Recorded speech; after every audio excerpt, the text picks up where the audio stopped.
Not so many angry people, I think, in this group because, not so many people coming. Very good.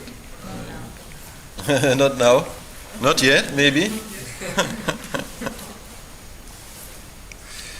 So, it is different for people. No? Some people are more naturally angry than others. For some people, especially if they are a little bit into yoga, it will not be so difficult not to be angry, and they will feel that most of the time they are not really angry. And then some other people may say, well, I've been doing yoga for 20 years, but still very easily I get angry. And I think most people, anyhow, sometimes you get a little angry. So it's good to know about it. And if you don't want to make war, then you have to cultivate peace. So everything which you do in yoga in a way is cultivating peace. So definitely yoga will help you to be less angry. That is very obvious. But sometimes it pays to better understand anger and to learn ways to work with it very specifically in order to really get rid of it. And so that is the idea of today. How can we really get rid of anger? How can we stop being angry for the rest of our lives? Is that possible? Is that advisable? All these things we will look into. And how to do it without suppressing the anger and things like that. So, but the first thing to understand is that if you don't want to be angry, then you have to be peaceful. And but that actually does not mean that you no longer have to fight. War can still happen. There can still be a fight which you feel you have to fight, but you can fight without getting angry about it. So the Bhagavad Gita, I think many people have heard about it. It's like the most famous Hindu scripture. And there you have one conversation between Arjuna and Krishna, which is maybe the most known conversation in Hindu scripture. And it is precisely about this subject. Now, for the people who don't know, it is about a fight between two big families, the Pandavas and the Kauravas. And so these families are actually quite interlinked, and they have many friends, both families having the same friends, so these friends have to choose sides. So it's a big problem. They have to go to war because one of the families did some rather bad things. But people don't really want to go to war. And so Arjuna, he is like the biggest hero, you could say, of the camp of the Pandavas. He is telling to Krishna, I don't want to fight. Because these are all relatives, these are all friends. I don't want to fight. Why should I do this, even though they have done these wrong things?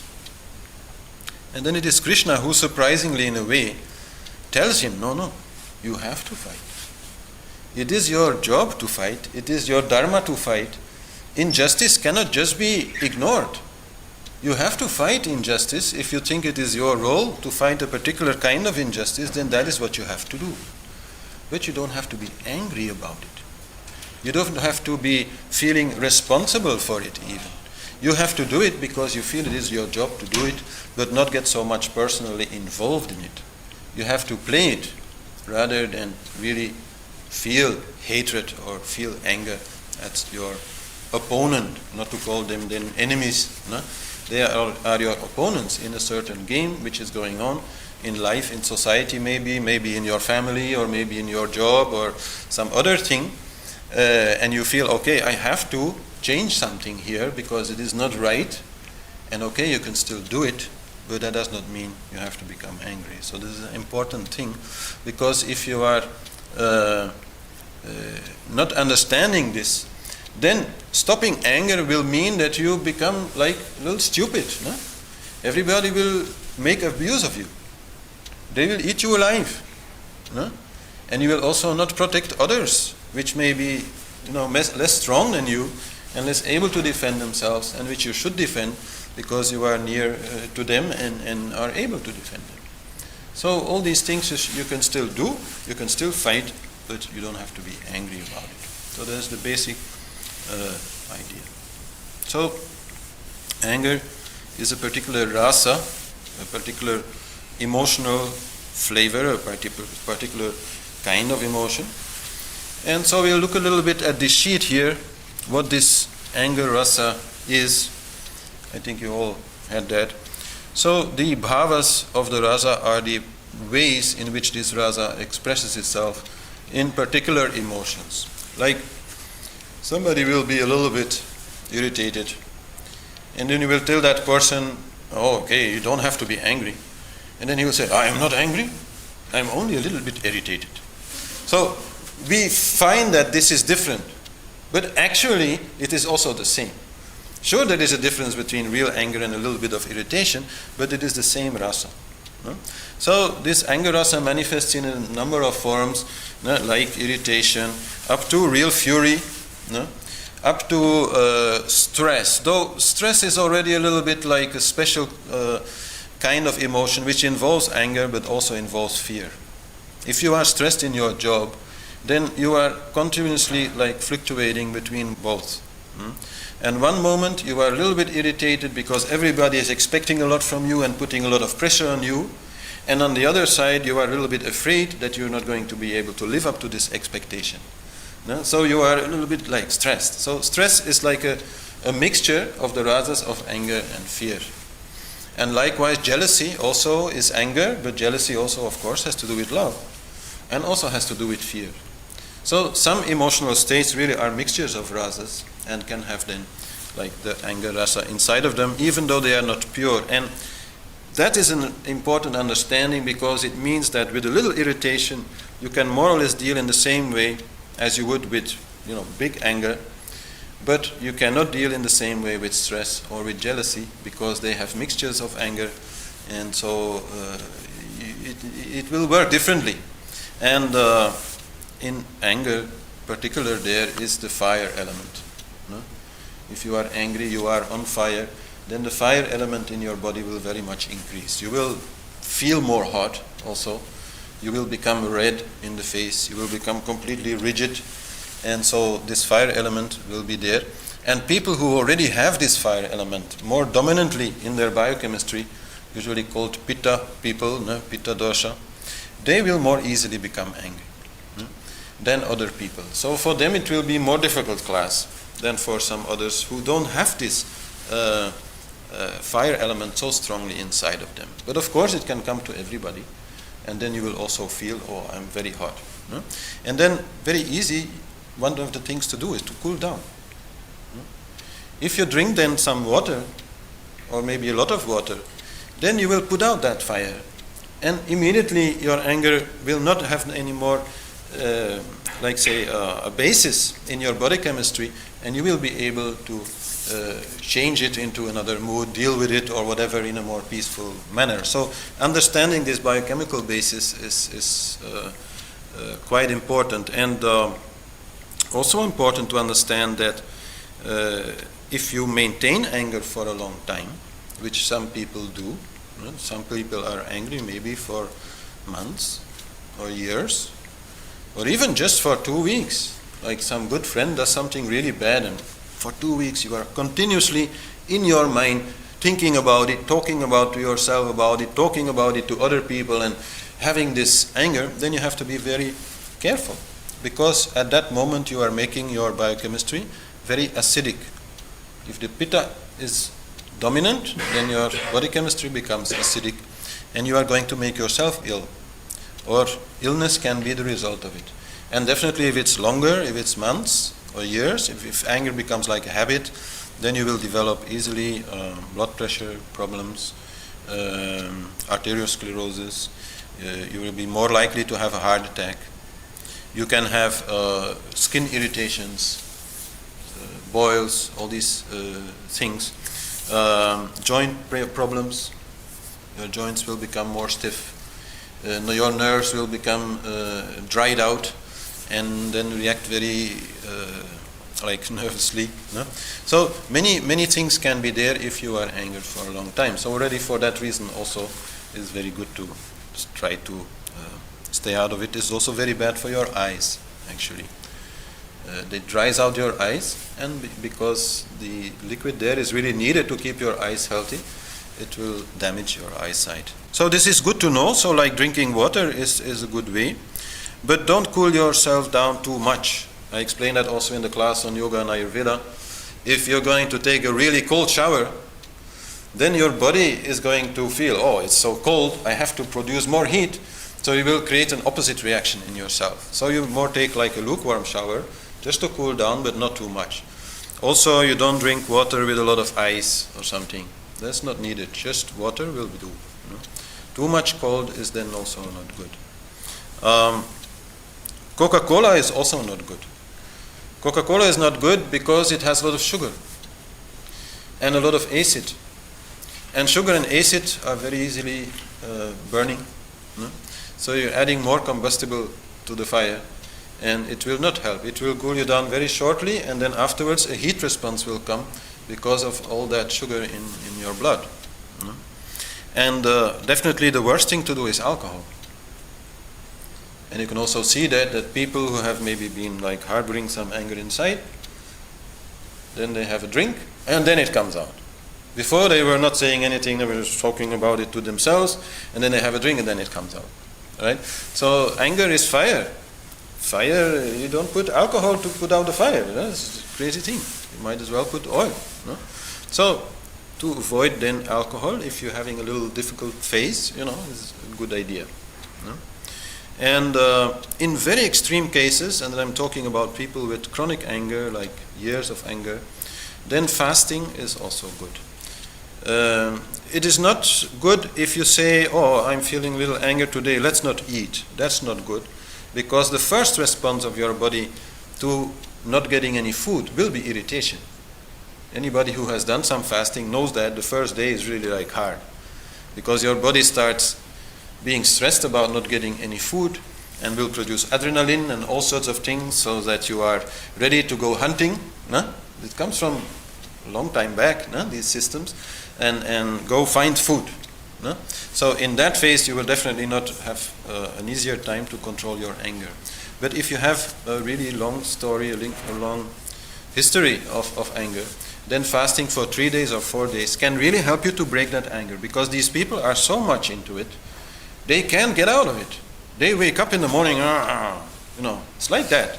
It's completely their body chemistry, their neural patterns in their brain, everything, their whole energy is red hot with anger, and they cannot get rid of it. So in that case, not to eat for 3 or 4 days, which is not so easy, but also not so difficult. Actually, from the second day onwards, it becomes quite easy, because then your stomach already has shrunk and is not hurting anymore. So then you just maybe feel a little bit lightheaded and not a big issue. And so then, after 3 or 4 days, these people will lose their anger, because there's no more fuel. There's no more fuel for this fire, so this fire has to go out. So these are some of the things that can be used. Other thing also, for example, is to drink water in a silver cup. Silver attracts lunar energy. Lunar energy is extremely cooling, extremely soothing. To put this cup with water in the evening outside on the windowsill or something, so that it can directly catch the moonlight, is even more effective. But okay, just using it as a regular drinking cup is very good. And in that way I can tell a little story about my teacher, who when he was a young man got married, and on his marriage his new mother-in-law gave him a silver cup and a silver plate and silver spoon and knife and everything to eat. And so he was feeling very he was a rich man, so he was feeling now, wow, I'm a big man now, I have all this. And she said, yes, and you have to promise me that always you will drink from this cup and eat on this plate. And he said, sure, mother, and that's now also his mother, I will do that. And only much later, many years later, she told him, well, actually, I also had another little plan there, because as I saw that as a young man, you were quite fiery, quite hot, and I was a little scared for my little girl who was going to marry you, that you would be very angry with her whenever she was doing some little mistake. So I thought I have to do something, and I gave you this silverware and this silver cup so that you would every day cool yourself down and there would be no problem for my girl. So this is a little bit how this works, and a silver cup may seem like something very expensive, but actually in India for us it's really not expensive.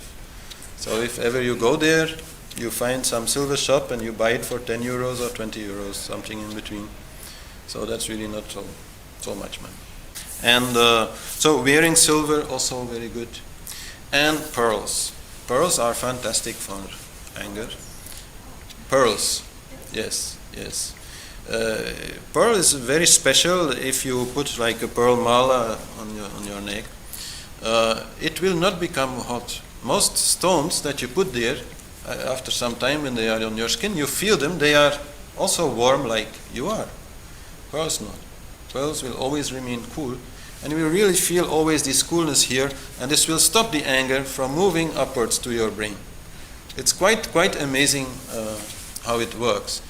And of course, for men it is not so very fashionable to wear pearls, but the idea anyhow is that you wear it on your skin, so you can put it underneath your clothes, and nobody will see it, and you will be peace incarnated just because you're wearing these pearls. So pearls are a good idea, easy also and cheap to buy in India, and actually not so difficult usually to find also here, because many ladies used to wear pearls in the old days, no?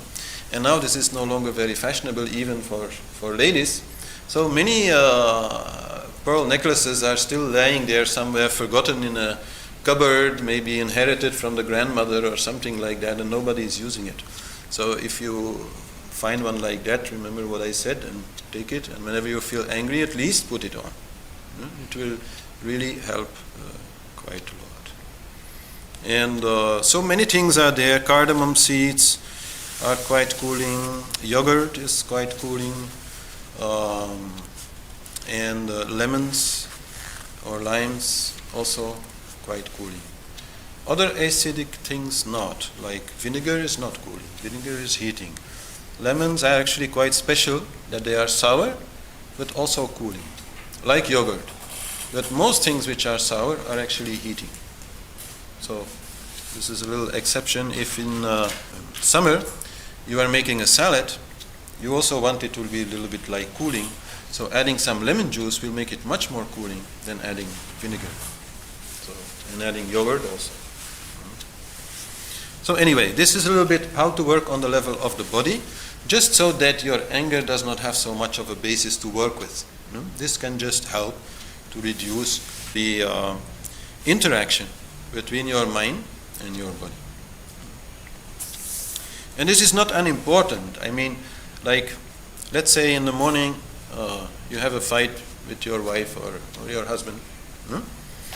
Okay, nothing wrong. I mean, you go to work, and then at work somebody is doing something wrong, maybe a little thing, but you become very, very angry. And you are surprised yourself that you became so angry because of what this person did, because it was only a small thing. But actually the reason is that this anger was still in your body from the fight that you had with your partner. And maybe 2 hours later it was still there.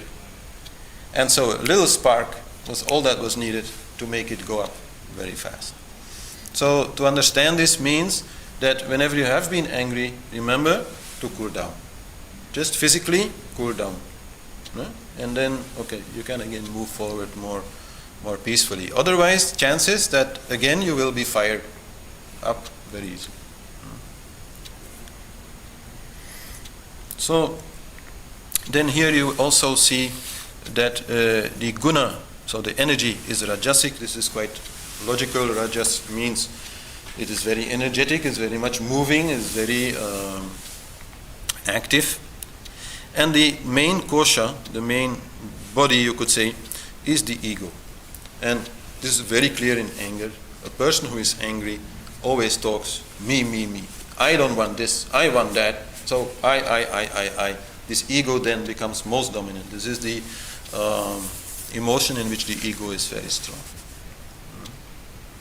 And help here can be gotten from Rudra. Rudra is a form of Shiva. And it's a little strange in a way because it is a very angry Shiva. But normally Shiva is very peaceful. But so he is very angry because his peace is disturbed. So a little lesson is there also that, if you want to guard your peace, you have to be a little bit forceful sometimes about it. Certainly towards yourself. Sometimes we can be a little bit too much attached to our anger, too much attached to our ego, too much attached to whatever somebody else did, some mistake they made, and we make a big thing out of it. So at some point you really have to tell yourself, stop. You have to be a little bit like a warrior of peace. Rudra is like a warrior of peace. He fights for peace, which is a little strange, but sometimes you also need that. And so in traditional Hindu view, to then pray to Rudra or Shiva in general, of course, will help also to reduce the anger. And also Durga. Durga, I don't know if that rings a bell to you, but she is a lady with many, many arms and many, many weapons, like usually 10 arms, each holding a particular weapon. And so she was created by all the gods to defeat the demon of anger. And all the gods gave the best of themselves to her as a weapon to defeat the anger, which basically means that all the spiritual attitudes, say peace or forgiveness, generosity, all these things help to reduce anger. So this is another deity that is then often used or prayed to in case you have a problem with anger or you have a problem with an angry person. That is also possible. So, and then we see here the friendly rasas and the enemy rasas. So, the only friend that anger has is fear. Anger and fear are very strongly related. We even have that here in modern psychology. They call it the fight-flee response. Like an animal also. It is cornered. Either it will fight, either it will run away. But it can shift very easily between the two of them. And that is also true for us. A lot of anger is defense. It is self-defense. You are afraid if you are not going to show anger, if you are not going to hit back, that whatever person was doing something wrong will do it again. So a lot of anger is about that also. It's about protecting yourself, reacting out of tune, becoming a little bit crazy, just so that the other one doesn't dare to do it again. Out of fear that the other one would do it again, out of fear that you will be taken for granted and that everybody will make abuse of you. So their anger and fear are very strongly related. And in a way, if you want to work with anger, you also have to work with your fear. You can't really stop that because they are friends. If you just work with the anger, but a lot of fear is still there, then the fear will continuously trigger the anger. So it's a little difficult to work only with anger. You need a little attention to fear, but not in the sense that you really have to get completely rid of fear. That is a different thing, and it's actually a lot more difficult than getting rid of anger. Getting rid of anger is child's play compared to getting rid of fear. That is really much, much more difficult. I was thinking, could you close that door? Maybe it will help a little bit reducing the sound. Not that it is making me angry, but it's just easier for talking. Right. And then we have 3 enemies of anger. So enemies means that they will beat the anger, they will defeat the anger, they will counter the anger. So they are joy, love, and wonder. Joy, which basically means also humor, making fun of it, is a very good way to reduce anger in yourself. It's not a very good way to reduce anger in other people. If somebody is angry and you start making fun of them, they are only going to get more angry, right?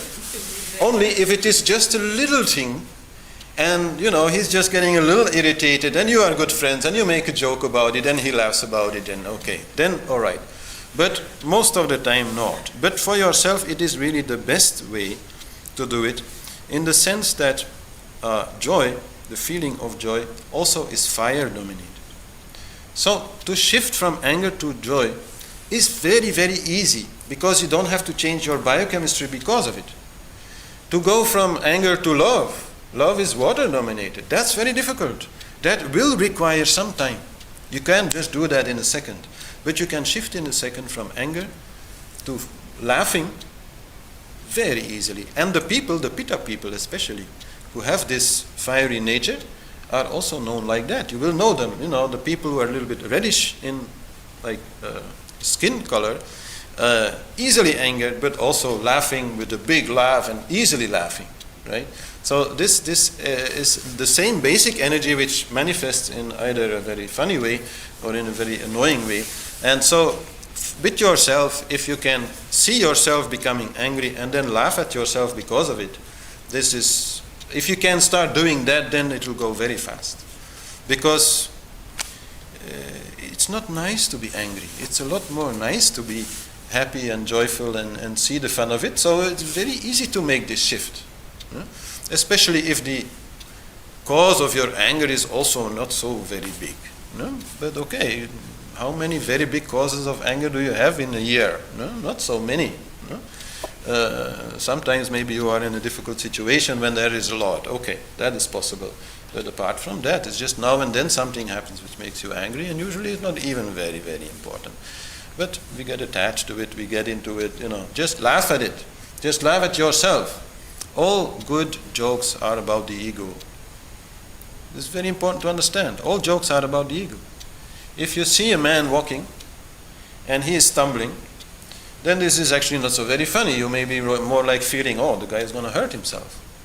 But if the guy is walking like that, like a big man and feeling very strong and then stumbles, then everybody will laugh. Because the ego is shown to be an illusion. So if you want to laugh, you have to laugh at the ego, and to laugh at the ego is the best way to reduce the anger, because anger is based on the ego. Anger is so ego-dominated. If you take the ego away, anger cannot stay. It's like the same thing. If you take the fire away, anger also cannot stay. So this is a very good way to work with it. And then, if the anger is in another person, the best rasa is love. Because a person who is angry really wants more respect, really wants to be loved, really feels that you're not taking him into account. So then to say sorry, whatever happened, I did it, okay, some reason, some excuse is there, but I really do love you, I really do respect you, I didn't want to do that to you, I didn't think about it, or I'm stupid, or whatever, but to shower your love over the other person is the best way to get the other person to forget about the anger. And this will not go like that. Slowly, the anger will come down because of the water of the love, will put it out slowly, and then at some point it will, embrace and maybe make up sex or something, or whatever, or just, be together again, and the mood will be changed, and the war will be over, and then again there will be peace and love and everything. So this is a good way. And